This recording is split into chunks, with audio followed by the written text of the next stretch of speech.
Basketball was a New York-Philadelphia game from the beginning, from the early 1900s. It was the city game, it really was. And for a very simple reason, after all, in a big city, and especially in the settlement houses, in the poorer neighborhoods, everybody played basketball. You couldn't play baseball, you couldn't play football, but everybody could play basketball. Just it isn't in the inner cities right now. It's an inner city game for that same reason. You can play it.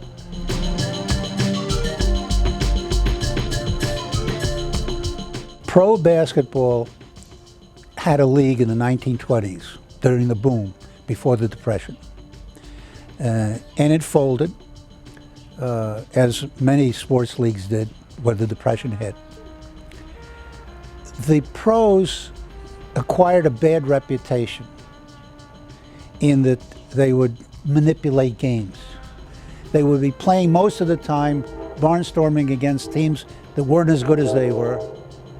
You know, and like they'd hold them off with one hand and so forth. But the pros also had, when they played hard against a good opponent, certain aspects of the game that were not too palatable to the public. You didn't drive.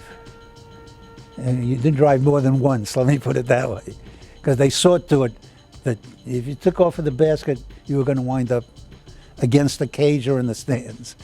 And the nature of the game then, remember, the rules of the game were there was a jump ball at center court after every basket. There's no clock. So the end of a pro game became a disaster. When the BAA NBA started, it was all white, because what they were after was the players coming out of college, and they were all white.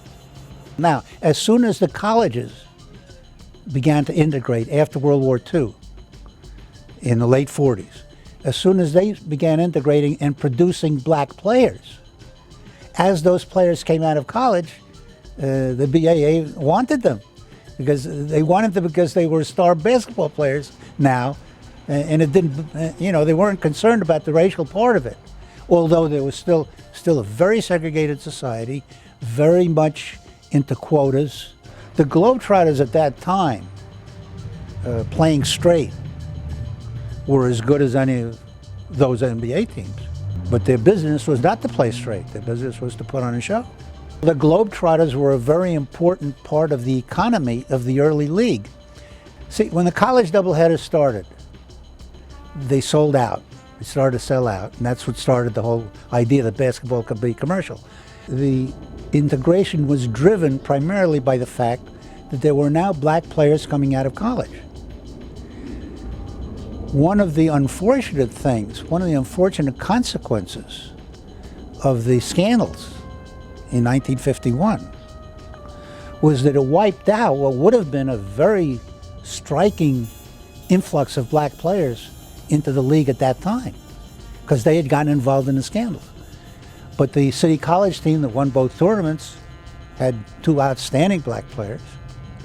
LIU had three, and you know, Sherman White, about whom there was a story recently, Sherman White coming out of LIU would have changed the whole history of the league. He would have been to the Knicks what Russell became to the Celtics before Russell got there.